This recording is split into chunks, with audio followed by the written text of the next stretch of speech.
then we got on the plane, and as we landed, we saw all these fire trucks coming out. Am I right? The 10 of us traveled. And then they kept us on the plane, wouldn't let us off. Then we couldn't pull up to the gate because they couldn't move the plane anymore.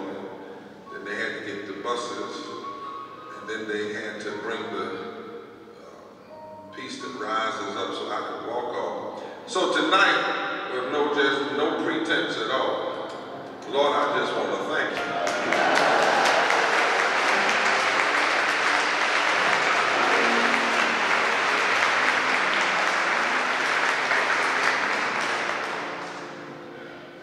Stolen hands,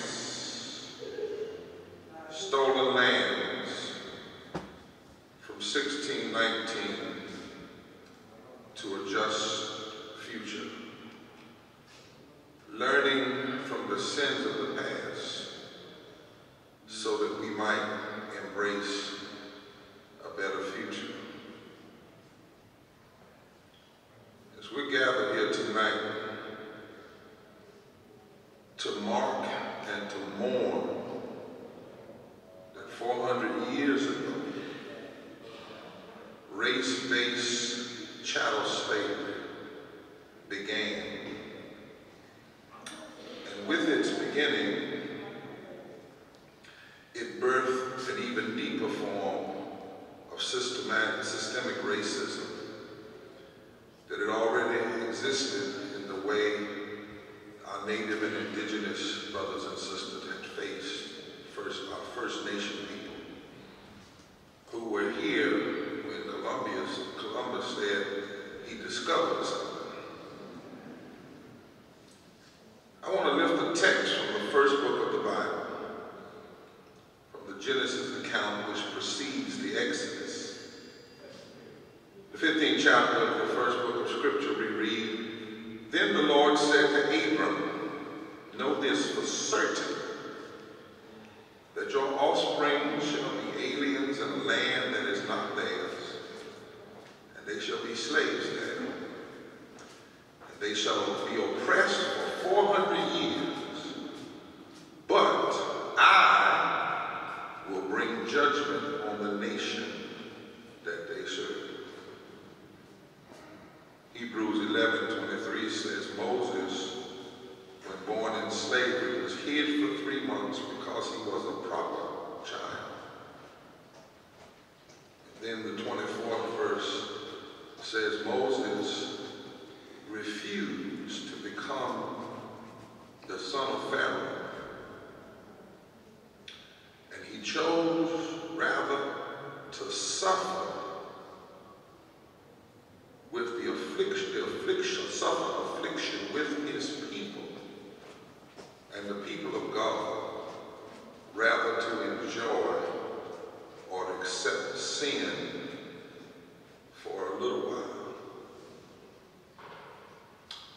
Though the haughty purveyors of injustice have always laid claim to absolute authority and maintain the pretense of the permanence of systemic racism, the Bible is clear that no lie can live forever. And after 4 centuries of oppression, a nation must be judged. Must be. As in a court of law, the sins must be laid out for all to see and examine them for what they are. A God who is just promises such judgment. Not that the nation may be condemned, but so that we may have the opportunity in the light of justice to decide who we want to be. And America is at a deciding time right now. 400 years is the appointed time for a reckoning, Dr. Forbes. And my brothers and sisters, we have 7 sins, or if I might like to write a proverb,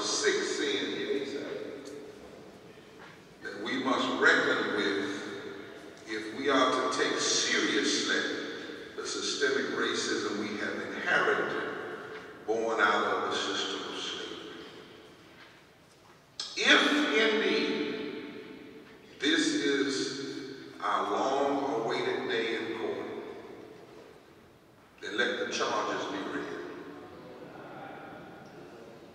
All 7 counts. Your Honor, the United States stands accused today of bad biology, sick sociology, political pathology, evil economics, corruptible courts, militia, madness, and heretical ontology. These are the 7 sins that undergirded the system of slavery. And to name our sins is to tell the story of how we got here, but also, like the Bible says of Moses, it is to say we refuse to go along with sin even for a little while. Judgment is also an opportunity to ask honestly whether we're going to repent and rebirth America again. 400 years ago,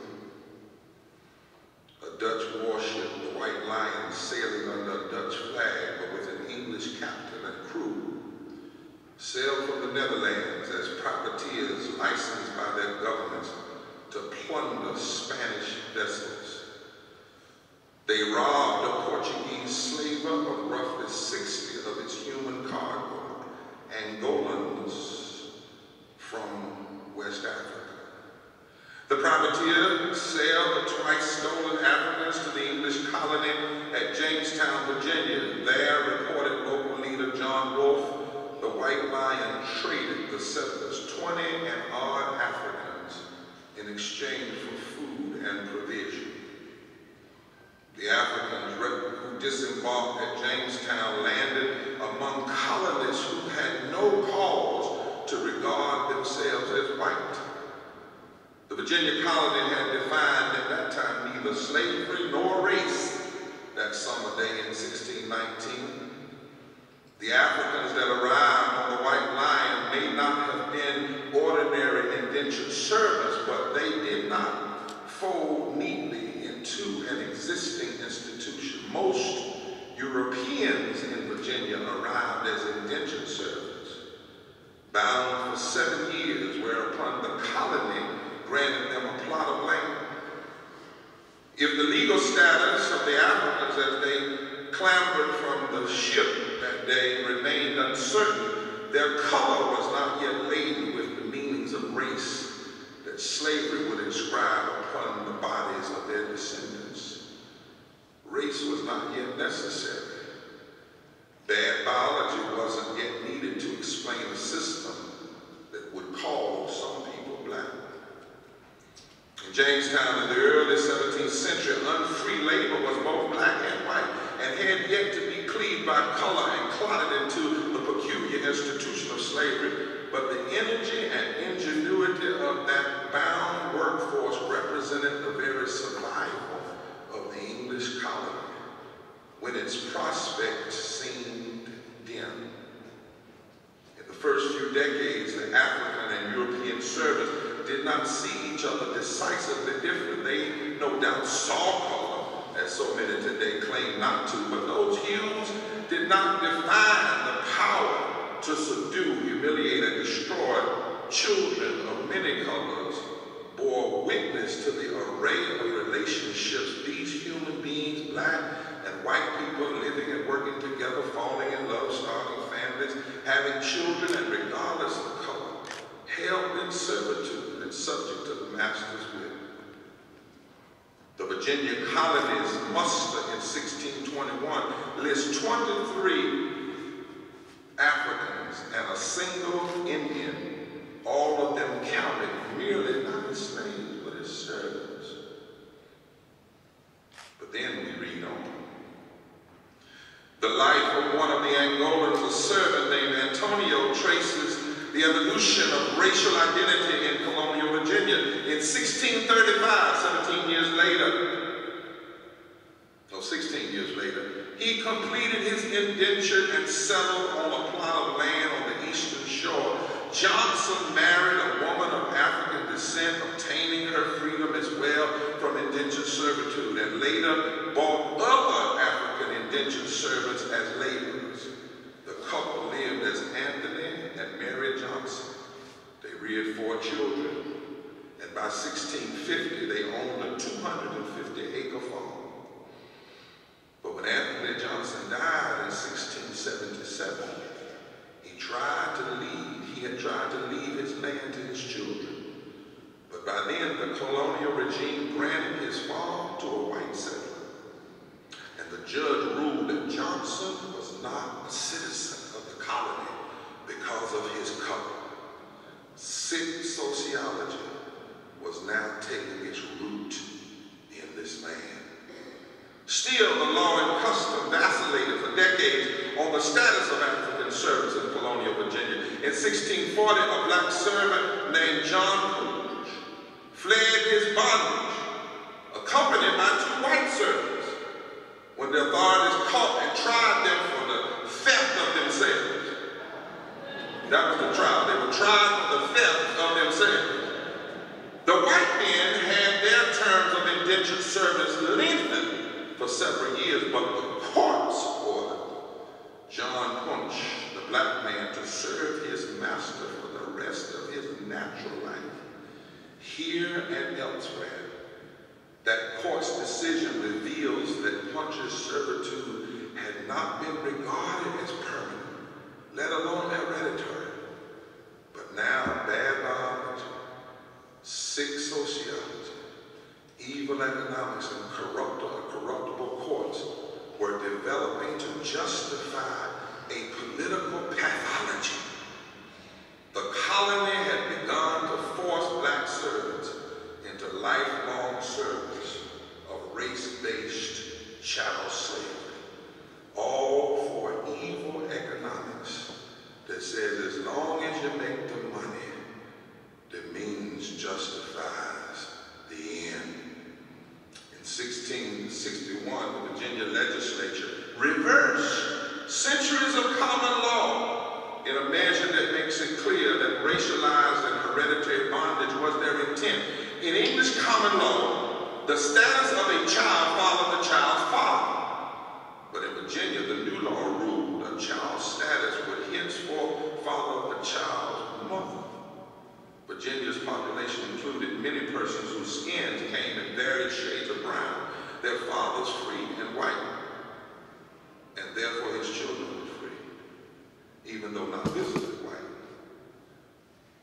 This was overturned, and a racialized order of hereditary bondage clearly required that structure and more be put in place. In the first years of the involuntary importation of African servants, Christianity served as a pretext for bringing them here. Christianity, or false form of Christianity. It was said that English civilization could elevate their souls. But if the elevation worked and the Africans accepted the faith, that raised the question of their legal status. For there had been the doctrine of origins, pushed by the church, said that wherever white men basically conquered, it was there, and all others were their servants. The acceptance of Christian baptism was a powerful symbol to white Virginians who saw it as crucial evidence of the development of civility and rationality. Since these qualities were seen as incompatible with slave status, conversion sometimes brought manumission or at least some degree of greater personal freedom. And that left open the question as to whether their baptism altered the African's legal status. That was a serious theological wrestle. If we baptize them, does this baptism in any way change their status as slaves? The colonial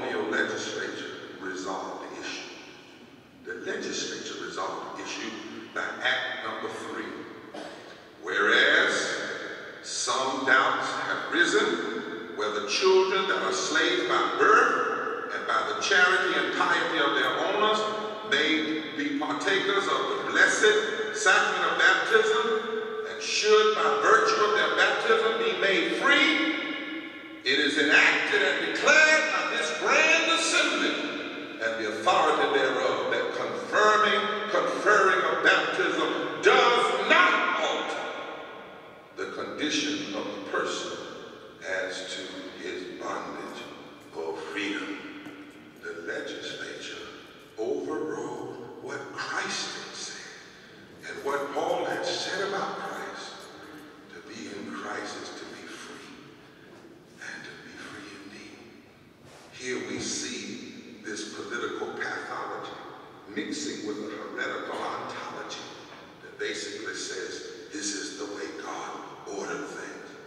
This legislation added that slave owners, thus freed from the word that propagating the gospel among the enslaved would sacrifice their workforce, could now be even better advocates of the faith by admitting enslaved children to the sacrament of baptism, securing in the faith that these children and their children after them would be forever enslaved.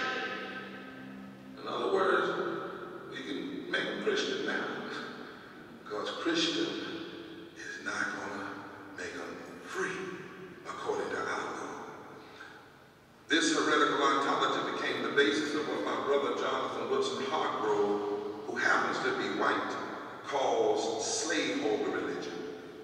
As a matter of faith, white Christians came to believe that the economic and political systems they were building on the stolen labor and stolen land was God's word. And that to be Christian, it really was to be white. And to be baptized Christian as a slave was to make your soul white, but to still keep your black body in bondage. Wilson Hargrove writes, by giving it God's blessing, they aim to make it a sin to oppose slavery and to oppose their political pathology. But they had not converted everyone in the Virginia colony to this heretical ontology. In 1676 and 1677, Virginia settlers rebelled against the colonial government led by a white man, Nathaniel Bacon. His ragtag army was drawn from Virginians of all socioeconomic classes and shades of color, first attacking the nearby Indian nations to take their land, which is the problematic part of the Bacon's rebellion. But Bacon's band ran Governor William Berkeley from Jamestown and burned the capital. And this was a black and white army militia. Having forced the government to flee to the ships in the harbor and then back to England, Bacon's forces, black and white, ruled the colony. It took the English military several years to win back royal control of the Virginia colony. Black and white servants had long conjoined and conspired, but this was a new and dangerous level of cooperation. Across the color line, militia madness would become a necessary component then of systematic racism in America. We cannot allow them to fight together. And we cannot let them work together. Later on, this militia madness would also be the basis of the Second Amendment. And the Second Amendment was really put into the Constitution to ensure that white men would be able to raise militias against slave rebellion. But it took more than English soldiers to rebuild the hierarchy of society that Bacon had tried to overthrow. White supremacy provided the ideology necessary to undo his dangerous coalition. It flourished a rationale for the unfolding robbery of racialized and hereditary slavery. Legal structures now, after this Bacon rebellion, legal structures around color and status changed sharply. After this rebellion, race became white supremacy's citadel. Racial disparity is the indelible mark of its deepest violence. The Virginia Slave Code of 1705 fully consolidated the system of racial and hereditary bondage, bad biology, sick sociology, political pathology, evil economic, militia madness, and heretical ontology were all written into law. Sick sociology. These people cannot exist together. Bad biology. Some folk are made like this. Political pathology, when politics is used to enforce and make real the promises of evil. Evil economics, long as the end results in wealth for the oppressor, the means does not matter. Militia, military, we got to keep our guns because we might have to kill some of these folks if they start organizing and rebelling. And heretical ontology, God meant it this way. Americans tend to believe that race is something real, an undeniable assignment by the natural world. Racism, we assume, stems from this bleak but biological condition. Tanisha Coates explains that this delusion renders white supremacy as the innocent daughter of Mother Nature. This confusion leads many to bemoan the death machine of the Atlantic slave trade and lament the trail of tears in the same way that we mourn a tornado without a twinge of remorse. It was just supposed to happen. But Coates reminds us, race is the child of racism and not the father. The father of racism is the need to justify the brutal and hereditary bondage of chattel slavery. It is far less convenient and uplifting for white Americans to acknowledge that the reason for the racial caste system was not bad white people's personal animosity toward the Africans, as opposed to good white people's opposition to slavery. The reason was staple crop agriculture, tobacco, rice, sugar, coffee, and cotton. Enslaved labor was the oil of the 18th and 19th century. As Ibram Kendi has argued so convincingly, racism isn't an idea that led to a system of oppression. No, it is instead a story we told ourselves to explain why the use and abuse of black people was good, just, and even righteous. Racism is the way this country, far too many, soothe their consciousness about chattel slavery. If Virginia colonial elites invented race to defend their property and privilege, then why can't we shine the light of truth today and make it go away? The reason the late historian Ira Berlin instructs us is that race is a particular kind of social construction. It has these, and I say, has these 7 undergirding foundations that makes race not merely a political problem, but a religious problem. For some people, race is their ultimate concern. And race is bound up. Bad biology, sick sociology, evil economics, corruptible courts, heretical ontology. Race has lumbered and lurched forward through time with all the weight of the past as its power driver. History furnishes us no do-overs, so race keeps reconstructing itself, refitting the old ship for new journeys, as Tim Tyson says. Race does not hang there timeless as an unchanging fact. It is not an inherent trait that we possess. Instead, race is a relationship that occurs and reoccurs from people, and we keep teaching it to succeeding generations.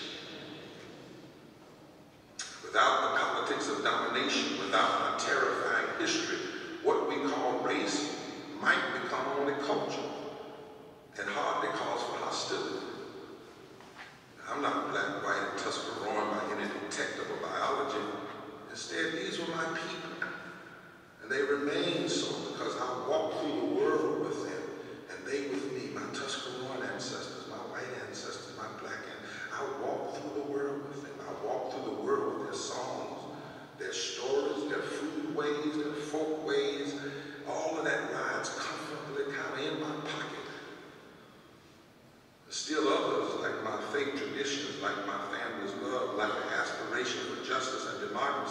that certain visions of American history harbored within me give me hope. But other artifacts that are in me, like the institutions all around me that white supremacy built in its own image and buttressed to preserve itself,